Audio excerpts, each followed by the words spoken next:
Hi everyone, it's Mrs. Murphy at the Upton Town Library. Welcome to today's tween and teen craft tutorial all about making recipe card holders. So these take a few things that we have here at the library, and we're happy to put together kits for you. If you're interested, just contact me at my email lmurphy@cwmars.org, and I'm happy to put together a package for you. You'll need plaster of Paris. Now, plaster of Paris is almost like a cement kind of thing. It's good for using plaster in your walls, things like that. But we're going to use it today and mix it up with some water and put it in a little Dixie cup. That's how we get this nice little paperweight shape. It feels really heavy. We're going to use a clothespin. That's how we hold the recipe card. We've got a popsicle stick on there, which sets into the plaster of Paris before it hardens. And then we glue the clothespin on with some tacky glue, and then just use paints to decorate. So again, if you don't have the materials and you're interested in making it, please let me know. These are materials we have here at the library, and we're happy to share. So let's get our materials set up and we'll get started on how to make these. Here we have all the materials set up for our project today. I've got this piece of cardboard. We get book deliveries a lot that have these large pieces of cardboard inside, and they really make a nice thing to work on. So I've got a piece of cardboard just to work on, but make sure you have a safe space that you don't mind getting dirty. We're going to be using this jar of plaster of Paris. You can find it at any craft store or a hardware store. This was donated to us by a patron, so we were lucky enough to get this for free because we're only going to use a little bit for our project. We've got our measuring cups. We've got Dixie cups, so we'll be using just one of these. This will be our mold that we put the plaster of Paris into, so we just need one of those. We've also got popsicle sticks, just plain popsicle sticks. We've got an assortment of clothespins, depending on what we want to use. If we want to use a plain one and paint it, or if we want to use one of these plastic ones, we've got some different colors. Later, once our project dries, we've got acrylic paints here and paint brushes that we'll use. So the first thing we'll do is get started mixing our plaster of Paris. So to make our recipe card holder, we're not going to need much plaster of Paris. We're only going to need enough once it's mixed to fill a Dixie cup. So I've doubled these up just because our plaster of Paris, once it's mixed, will be wet, and I want this to hold up pretty well. When you're using plaster of Paris, you want a 2-to-1 ratio, which means for every 2 scoops we use, we want 1 scoop of water. So I'm going to use this disposable bowl because it's going to get pretty messy and we're not going to want to rinse anything like that down our sink.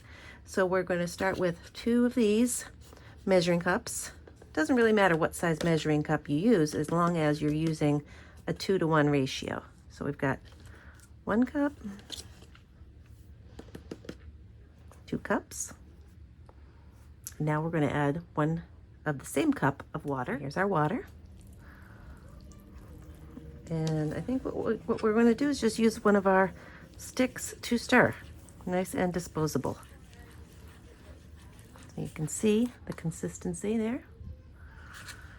We'll keep mixing until it's fully incorporated.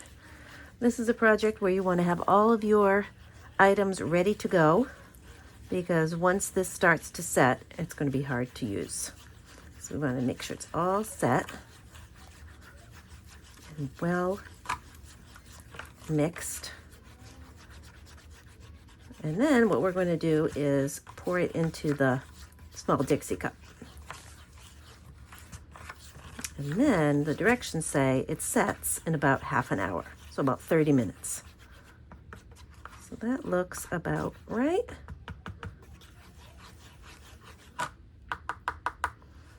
Okay, so we'll take this is very careful work. This is what's nice about this bowl too, is we can just tip it, make it like a funnel. Get as much as we can in there. All right, and kind of give that a little shake to let it set. We're going to take actually we could probably take the same one we used because it's going to be deep in there. And that's going to set in there. What you can also do, if it doesn't stand up straight, which this one is, you could always take a piece of foil and put it over the top to make sure it doesn't move. So now we're going to leave that for a while. It says half an hour, but I'm going to leave this overnight and let it harden. And then once it's hardened, we'll take it out and we'll be able to decorate it and finish our recipe card holder.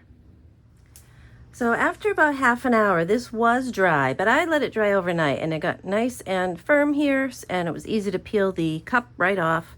So now our next step is going to be to glue on a clothespin and then let that dry. So I think we're going to just use a plain one, and we'll be gluing it like that. So let's see what we have in our arts and crafts kit over here.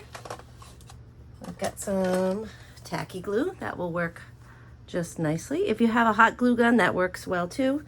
So we'll just use our tacky glue.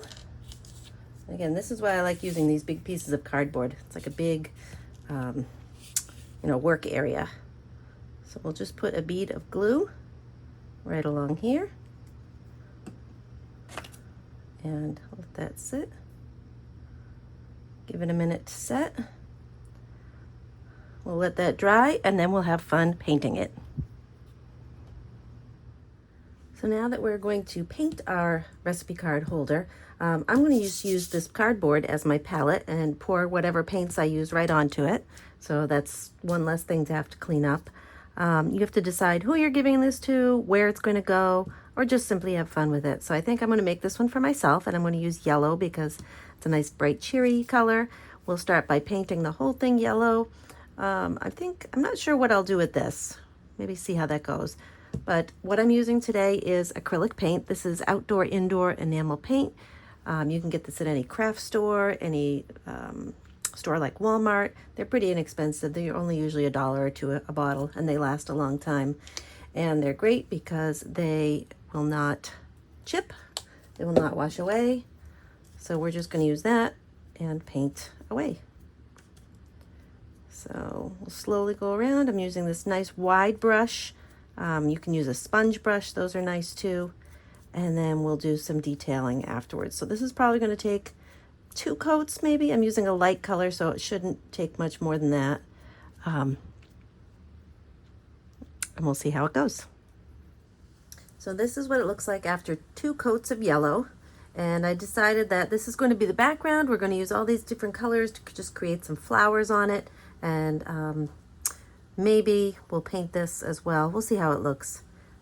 So what I have here are just some small paintbrushes, and what I like to do is have these come in packages of maybe a dozen or so, is I like to use some of them and just trim them nice and small so you can do some nice detailing with that. And then you've got other ones and you can just adjust the sizes. So we're going to take these and create some flowers. I think I'm going to trim this one a little too. Just a little. And again, these are so inexpensive that you can buy a whole bunch and just create all different sizes. So I've got my palette over here and I'm just going to start creating flowers.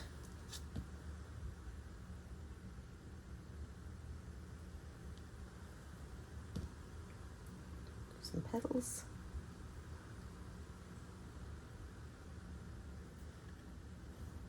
And again, these are just those acrylic paints. Indoor, outdoor paints, doesn't really matter as long as they are acrylic. I think that's one of them. And then we'll use another one. Maybe I'll do a purple flower on the other side, and we'll just keep going.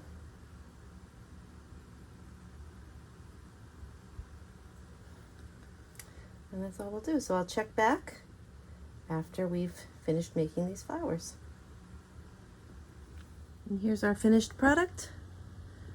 Our recipe card holder made out of plaster of Paris, ready for your favorite recipe. Good luck!